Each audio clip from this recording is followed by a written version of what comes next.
what was the big story of the week? Mark Zuckerberg, which is not being reported. This is huge. Mark Zuckerberg spent $420 million trying to influence the 2020 election, and he was successful. And you cannot find this story being reported. This is so important and so scandalous. I can't believe it. So tell me the story, because I read the story and I never got to it on air. Tell me I understand, Beck. You're very busy, but if you watch me on the No Spin News every night, that is your key. I hire people to do that. Okay. So let's walk through it. There are laws in every single state against electioneering at polling places. That means when you go to vote to a polling place, there can't be somebody there screaming at you to vote for a certain person, or giving you advice, or giving you a hot dog, or anything. Right. Okay? That is against the law. But if you have a mail-in ballot, there are no restrictions for someone coming to your house and actually filling out the ballot for you. It's crazy. Putting it in the envelope, taking it with them, right. It's called bundling, all right, and bringing it to the polling place in your town. So this, number one, that's where you start. That's why the left wants the mail-in ballots universal, because there's no limitations on possible corruption. Do we all understand? Yeah. Does Stu understand? Is he still awake? No, he fell asleep the minute I said Bill O'Reilly. Okay. Enter Mark Zuckerberg, the major domo at Facebook. Zuckerberg and his wife donated a colossal $420 million to two nonprofits. They are the Center for Technology and Civic Life, CTCL, and the Center for Election Innovation and Research, CEIR. So they get this money, and it's all legal. Now, these nonprofits say they're nonpartisan, which is a lie. They are far left people. And what they do is hire vote navigators. Let me repeat. These two organizations hire vote navigators who are paid very well. In the last election, Trump versus Biden, you'll all remember that. All right, these vote navigators operated in Arizona, Georgia, Michigan, North Carolina, Pennsylvania, Texas, and Virginia. Wow. Those were the states targeted by these two nonprofits, using $420 million to pay the vote navigators. What do the navigators do? Quote, they assist voters potentially going to their front doors to answer questions and assist in ballot curing and witness absentee ballot signatures. Oh my gosh.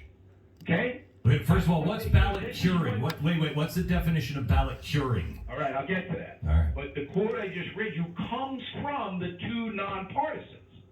They admit it.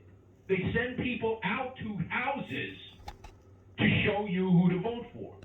Ballot curing is if you make a mistake on a mail-in ballot, they correct the mistake. Oh my gosh. So your ballot is not thrown out. Go ahead, Stu. There you go. And that's not necessarily always a bad thing, right? Like, it's the idea, if you make a mistake, the government can come and say, hey, like, you made this mistake, you returned it in 2 weeks early, you have plenty of time to fix it, do you want to fix it? If it's a nonpartisan thing, Right. yeah, it's not bad. Ballot curing isn't necessarily always horrible, but if you're doing it this way, where you're sending partisan people out to do it, it's terrifying. Shut up, Stu. All the vote navigators, of all of them, only one county, only one out of all of those states went for Trump. Every other county where the vote navigators navigated shockingly went for Biden in a huge way. which threw the vote count to Biden in very closely contested states like Arizona, like Georgia, like Wisconsin. I'm sorry, I don't think I mentioned Wisconsin in that crew. They were in there as well. Okay. Those were all the states where there were questions. Where the vote navigators run by these two organizations showed up. Okay, so O'Reilly takes this story and runs with it last night. And after that, I got on a plane and I went to Mar-a-Lago and I interviewed Trump. And if you want to see a little bit of it, I posted already on BillO'Reilly.com. Okay, that'll run on Monday night on the No Spin News and all of our other affiliates. Okay, I asked Trump about this. Okay, I said, are you aware of this? And he was.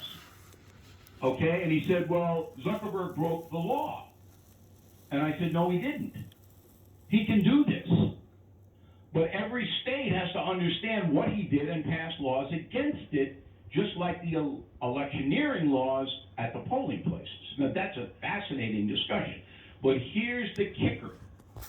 Trump had Giuliani and Sidney Powell and all these other people, the pillow guy, everybody run around screaming about the Dominion voting machines, the dead people voting, the illegal aliens voting, screaming, screaming, screaming, screaming.